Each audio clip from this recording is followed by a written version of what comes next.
Ayo, welcome into the CHGO White Sox pregame show presented by PointsBet. Use promo code CHGO when you sign up to get 2 risk-free bets up to $2,000. Welcome into Studio A of our CHGO offices here in the West Loop of Chicago. I'm the host of the CHGO White Sox podcast, Sean Anderson. You can follow me on Twitter at Sean_W_Anderson. And alongside me, as always, is Herb Lawrence. Hello. You can follow him on Twitter at Ecknerwall23. He's the CHGO White Sox community leader. And for in-game updates today, you can follow at CHGO_White Sox. And you can also follow our CHGO White Sox beat reporter on Twitter, Vinny Duber, at Vinny Duber, for in-game updates. What's up, Alec? Good to see you. It has been a bit, but, our favorite White Sox KC fan, we love you, our guy. And today, we also love talking about number 74. Eloy Jimenez is back in the lineup. Herb, how you feeling after last night's loss, Monday's loss, being 0-5 versus the Twins, this being a desperate game for the White Sox? And Eloy's back. How you feeling? Yeah, I mean, like I said before, with Yohan and Eloy, I'm just wait and see. I know that they'll eventually be hurt again, and not necessarily their faults that they're hurt all the time. But I will not put my emotional eggs in his basket to stay healthy, because he gets hurt a hell of a lot. And when I think that he's going to be the Eloy of old and the guy that could hit 50 home runs in a season if he ever stayed healthy, he's back to being hurt. So I'm happy the person gets to join the major league team. Eloy Jimenez gets to be where he needs to be. But me as a fan, I don't put all my stock in him anymore. I don't say, Eloy's back, here comes the offense. Because I know it's just some fluke thing that he'll be back on the IL. So, yeah, and this White Sox team losing these 2 games versus the Twins and looking just versus mediocre pitching. No, I'm not very hyped about this game, especially since the guy going against the White Sox is actually pretty good. Yeah. Pretty damn decent, and Joe Ryan. Good. Yeah, Joe Ryan's going to give the White Sox troubles. I understand your point with Eloy. You saw 55 games from him in 2020, a 60-game season, and he was fantastic. A 139 OPS plus, 14 homers in 55 games. Could you imagine if the White Sox had 14 homers in 55 games this year? We'd be ecstatic. He'd be the White Sox best player. He hit 296, 332, and 559. It really felt like Eloy made this team truly dangerous, but that guy has not been there, whether it be for injuries, other reasons. In the past 2 seasons, he's played only 66 games, so only 11 more than he did in 2020, and in those 66 games, he's hitting 245, 296, and 422. That's an OPS plus of 95. The average is 100 in the major leagues, and only 11 home runs in those 66 games. So he just wasn't as dangerous. He wasn't as powerful, and those strikeouts went up. In the 55 games in 2020, he had 56 strikeouts, and in the 2 past season, in those 66 games, 67 strikeouts for Eloy. He just hasn't been that same hitter, that same dominating guy who commands the strike zone, like a guy who in a similar prospect class in Yordan Alvarez has proved that he can, and that's what the White Sox need. You got your ass kicked by the Astros last playoff series, and Eloy Jimenez was not what Yordan Alvarez was to that team. We got a super chat from our guy Stefan Bardo.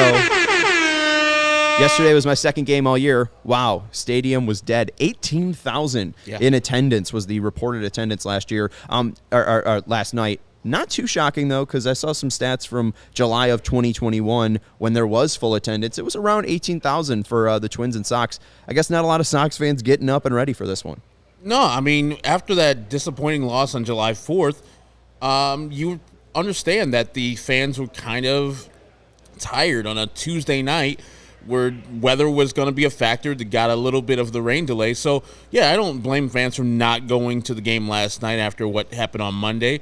And then today, I don't expect a lot of fans either, because it's a Wednesday afternoon game, and they're coming off a 2-game losing streak to their main rival and just looking not great. So Monday, they probably had good attendance because of the Paul Konerko bobblehead giveaway.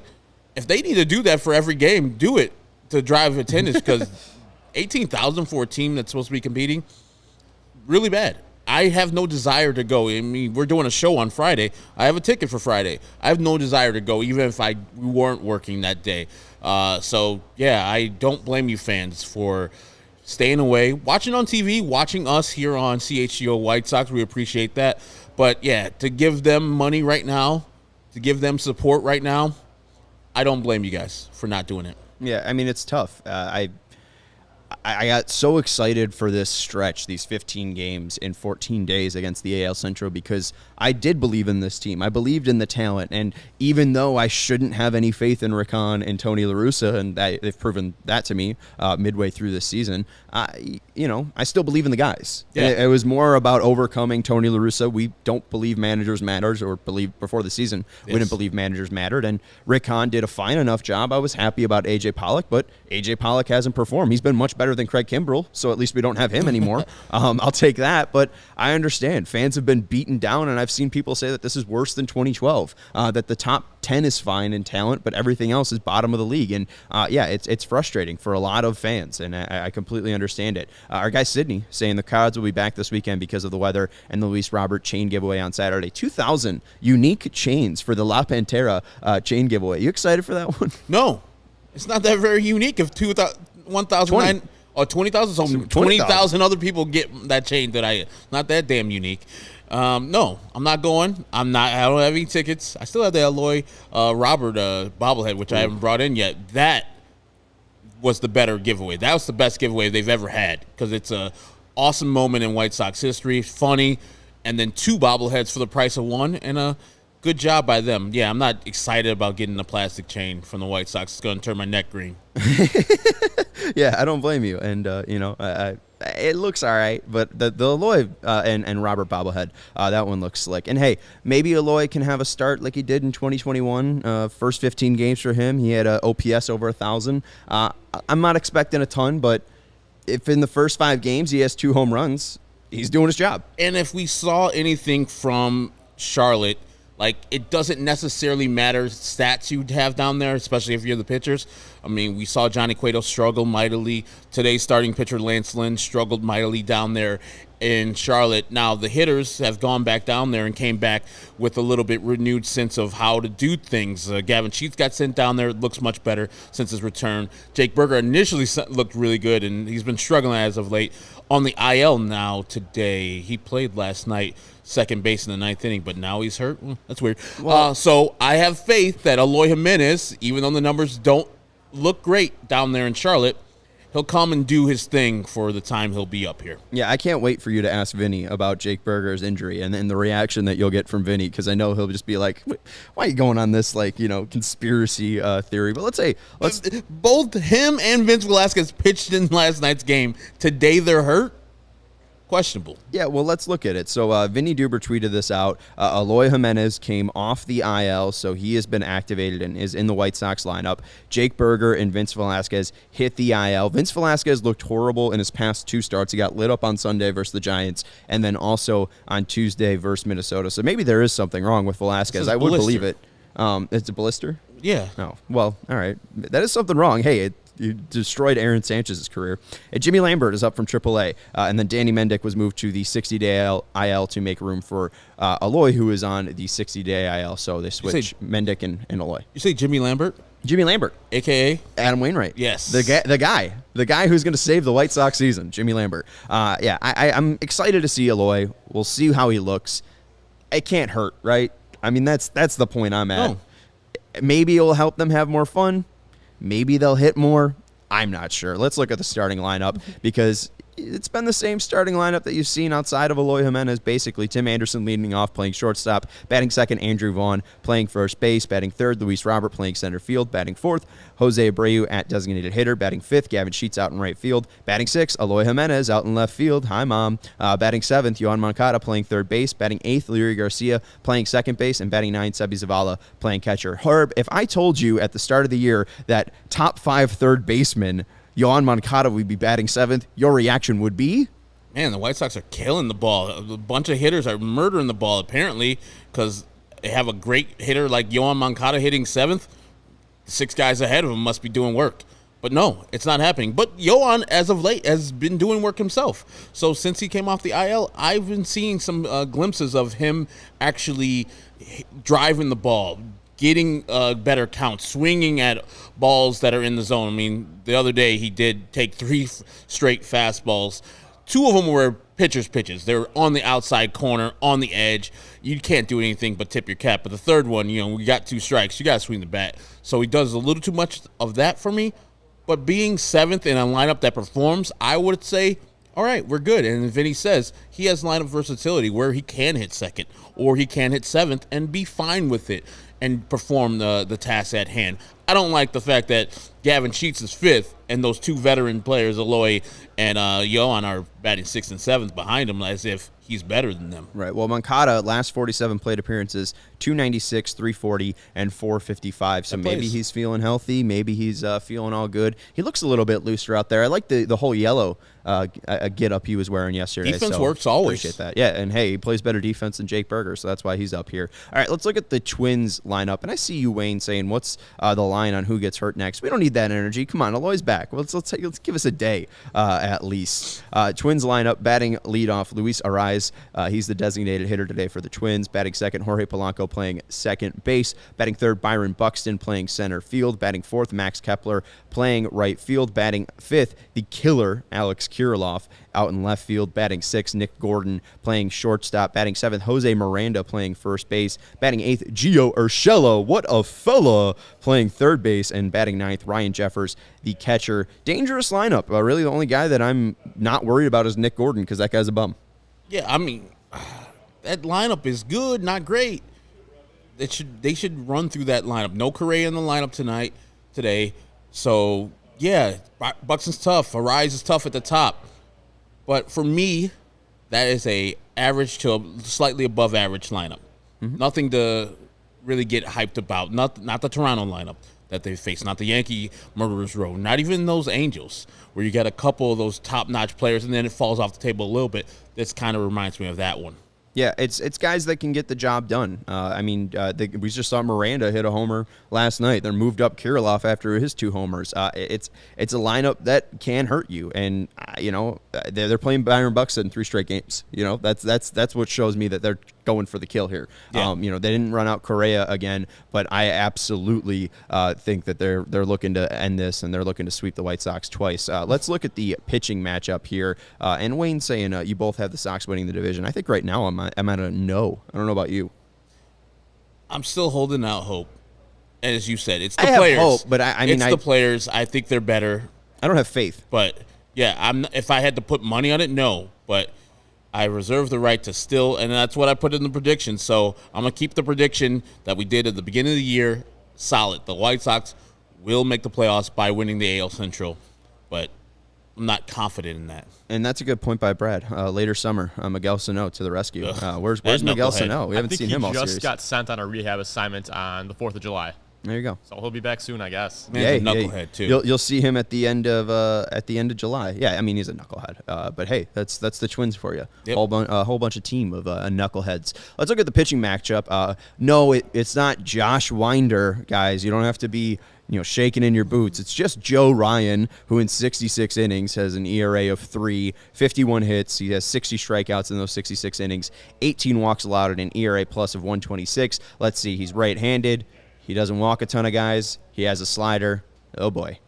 Lance Lynn's on the bump for the White Sox. 22 innings pitched for the big bastard. 4.50 ERA, 23 hits allowed, 22 Ks, 5 walks, and 88 ERA plus. I don't love that for Lance Lynn, but also, 3 starts since he's come back from the injury, and I think he's getting there. He looks a lot better with each start. Yeah, Joe Ryan, as my guy Eric Beverly would say, average name, above average game. He's been doing work this year. He hasn't allowed more than 4 earned runs, and he only did that one time in any start this year. Been rounding into form, and he doesn't give up a bunch of hits. As Sean just said, doesn't walk a bunch. So it's going to be time for the White Sox to see a ball that they want, pick out an area, and go to work on Joe Ryan because he's a guy that will make you look stupid. That fastball plays. Slider was a plus pitch last year. This year it's not as much, but I think the White Sox should attack him early in the count. Be aggressive smartly, though. Like, pick out a zone. If it's in that zone, crush it early in the count. Don't let it get to 2 strikes too much of Joe Ryan. And, yeah, I think the same thing with Lance Lynn. As you were saying, he's rounding into form. The first start, second start, not as great, not as good as he would want him. And that's why he was mad, apparently, when he was having that argument with Joe McEwing in Detroit, because he's like, I'm sucking. Shut up. Go coach third base, you bum. I watched the John Boy a couple days ago. It was great. But, yeah, I have faith in that he can get the job done. I'm looking for 6 innings. I'm looking for 4 earned runs or less. And that might not be the get it done for the White Sox because they can't score any goddamn runs right now. It's not San Francisco anymore. It's the Minnesota Twins. We're the greatest team ever. Well, and apparently they're the greatest team ever. They're the greatest team in the AL Central.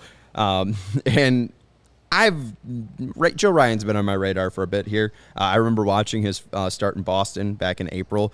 6 innings, 5 hits, 1 earned run, 7 Ks, no walks. That was when Boston was being extremely aggressive. We know this White Sox team is extremely aggressive. I would love to see them get into 2-2 counts, 3-2 counts. If they are working Joe Ryan, that is what I would like to see. Make him throw strikes and just hunt fastball. You were saying look for a pitch, look for an area. I'd say look for a fastball up. Avoid anything low because the slider isn't anything disgusting. It doesn't have extreme break. The break is honestly below average, both for vertical and horizontal movement, but it's a slider that he can locate. That's the issue with the White Sox. But this fastball, it's below average when it comes to fastball velocity, speed and I think vertical movement.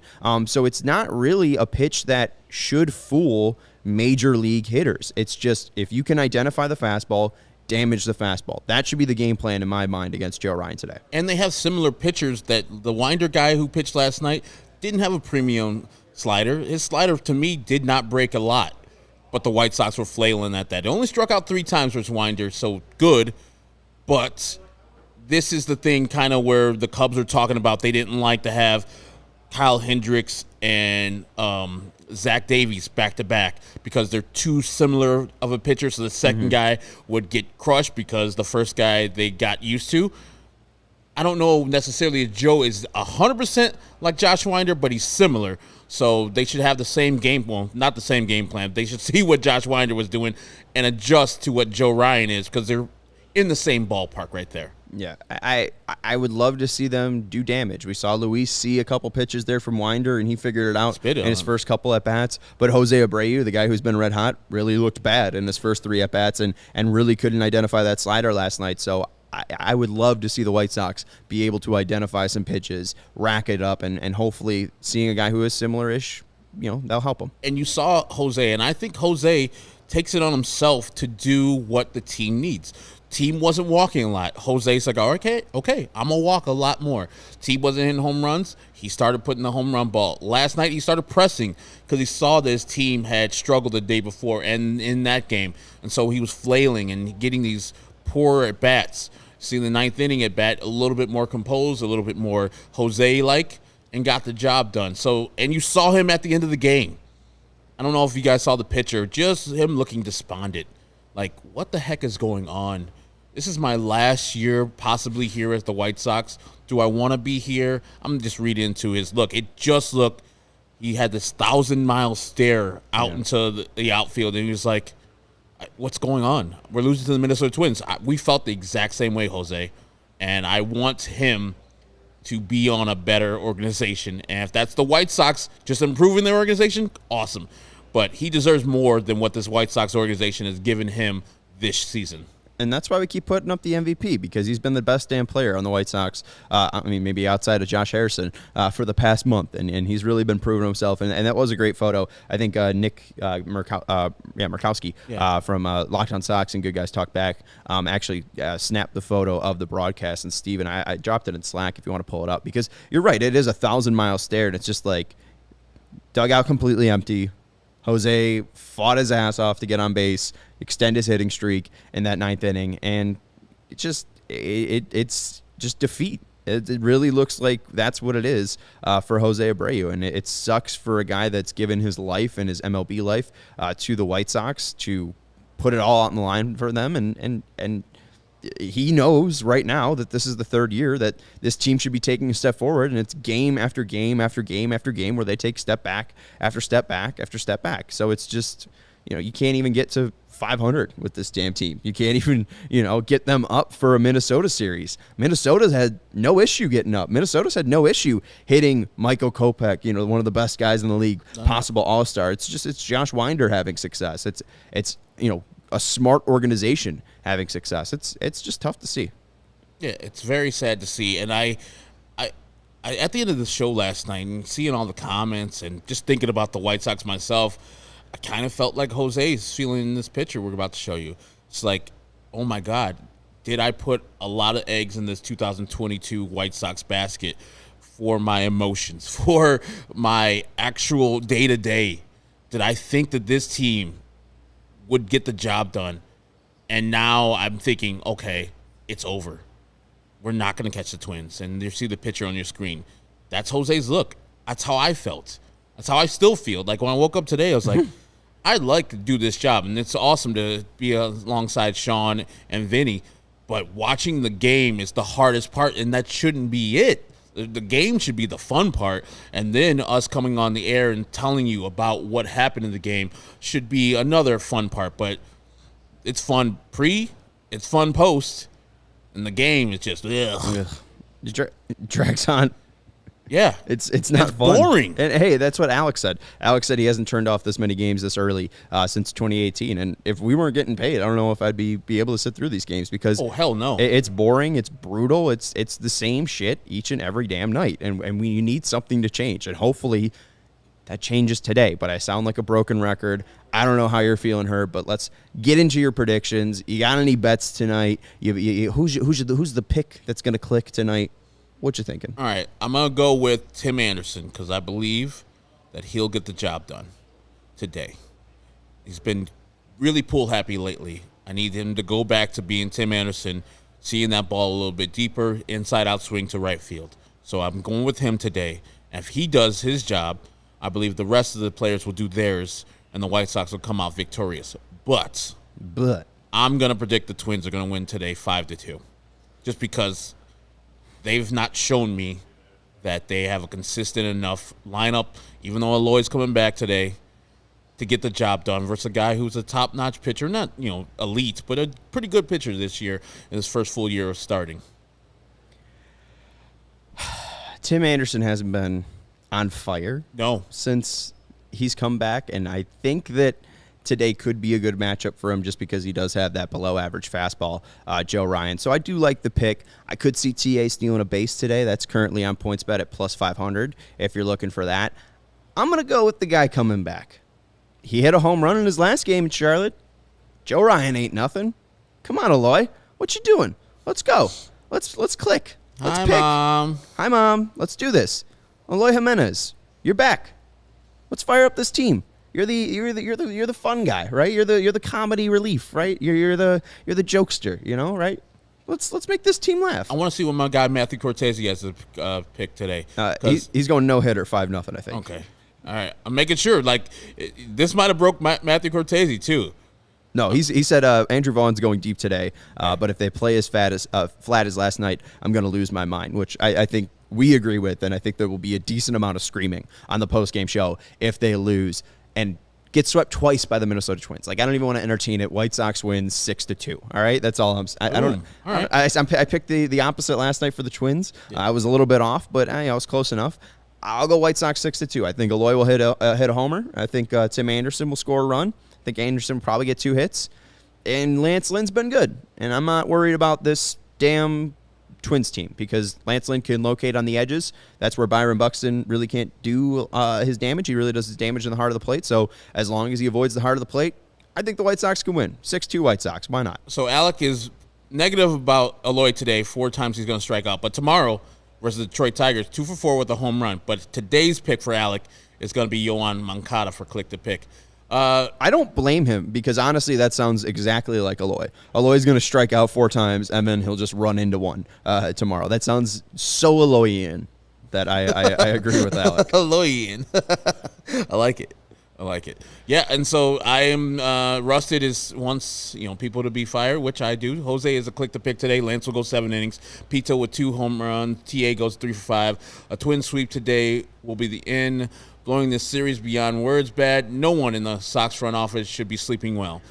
Here, Rusted. No one in the front office should be sleeping well. But I do think that our guy Josh Harrison probably slept well last night because he's the first pitcher to ever, first hitter to ever pitch in a game where he got his 1,000th, 2,000th, or 3,000th career hit. And we did tweet this out yesterday, but we didn't have it ready. It was just tough to get it ready. But last night, I went home and spent all my time ranking Josh Harrison's hits 1 through 1,000. I wrote it all on this little piece of toilet paper here. So Josh Harrison's hits 1 through 1,000 in his career. We're going to start off with number 1, Herb. Yeah. All right, this is the best moment of Josh Harrison's career. Josh Harrison's home run versus the Angels on June 28th, 2022.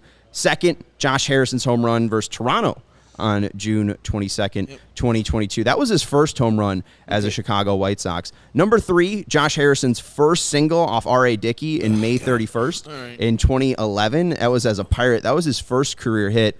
Number 4, Josh Harrison's second single off R.A. Dickey on May 31st, 2011. That was his second career hit, and that was honestly, what a game for him. You get your 1 career hit, and then you get 2 career hits. And then number 5, Josh Harrison's first home run. He made his debut May 31st. On August 23rd, he hit his first career home run off Marco Estrada. That is the 5th best hit in